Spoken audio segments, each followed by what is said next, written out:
Chito, it was a conference high night for three Eastern players in their last outing, but tonight you just silenced them all. With your backs against the wall, what was the main focus of your defense that allowed you to throw Eastern off their game?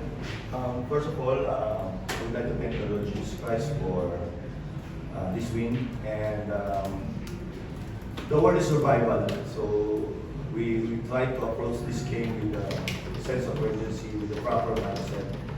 And that's our call, the defense. When we pass against the wall, we're in a do-or-die situation, we go to our strength, it is our defense. So we keep on doing that, we keep on practicing everything that we want to clean up everything dun sa mga mistakes namin, sa mga kulang namin. The long break, yung 10 days break namin, magandang nangyari para sa amin. Because we clean up everything, lahat ng mga kulang namin. And we're so focused, and I want to give credit to the players because for the last 6 practices, they are so focused.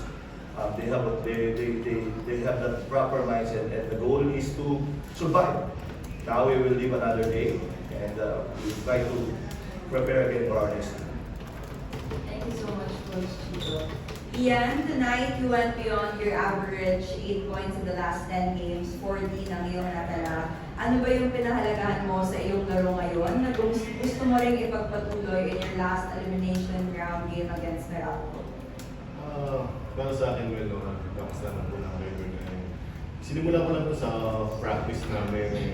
Sinubukan ko lang na ibigay yung best ko every practice para madala ko sa game na to kasi alam ko this game is not an easy game for us kasi alam naman natin yung style na pwede rin silang nananalo sila, sa taas din sila. So, yun nga, nag-start lang ako sa practice and then good thing nadala ko dito sa laro, nagkaroon ako ng good start and yun nga, hindi namin pwedeng matalo sa game na to. So, kung ano yung mangyari dito, manalo-matalo, kailangan ibigay namin yung effort, yung best namin, lahat kami. So, good thing, kaming lahat nabigay namin yung gusto namin gawin ngayon. We're now opening the floor to the media.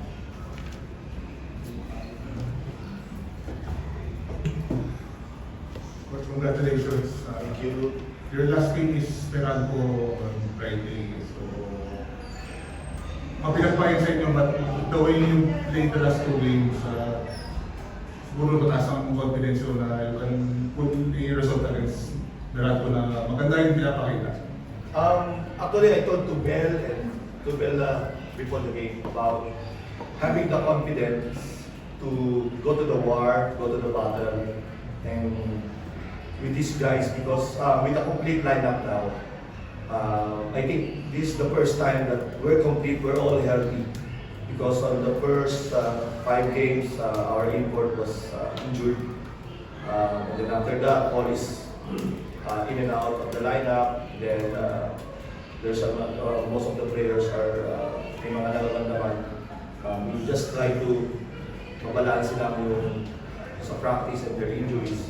But now I'm very confident that this is the first time, sabi ko first time namin at least makomplete kami with a healthy lineup. And let's give a try, sabi ko sa kanila. Let's give our best effort on this game, and then no matter what happens, sabi nga ni Ian, at least nabigay namin. And now, we have another chance. We need to prepare well on our last game, which is Meralco. We know that it's a war.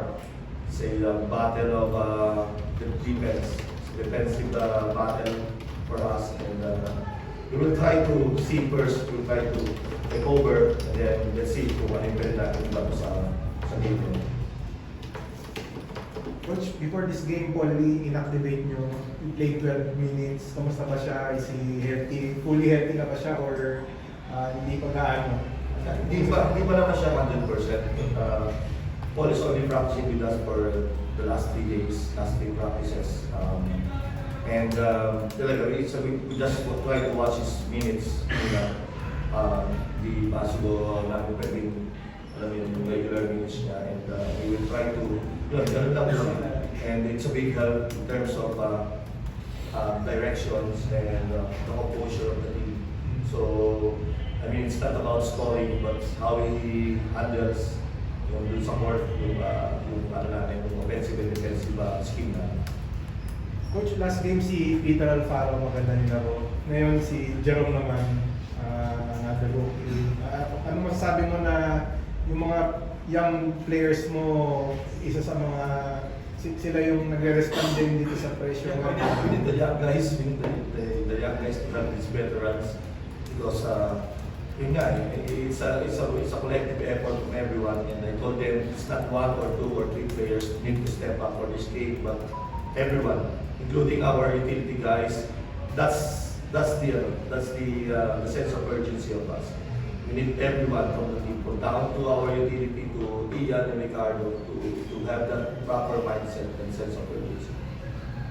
Iyan, for many years, ang Magnolia laging, at this point, siguro naka-quarters kayo or, di ba, maaga kayo naka-quarter finals, but sa sitwasyon nyo, parang, porsanto kayo parang playoff mentality tayo agad eh. So, paano nyo dinidin yung sitwasyon na yun?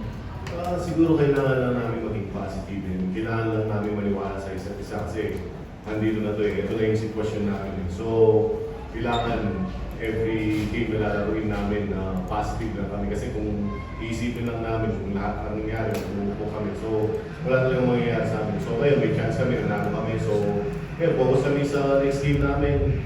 At least kung manalo kami dito, meron pa rin kami chance. So, ayun lang, maging positive lang kami, maniwala kami sa isa't isa. Kahit anong mangyari, at least sa dulo okay na. Diyan po natapos sa ating post-game press conference. Congratulations sa Magnolia. Thank you. Thank you, Coach. Thank you. Thank you.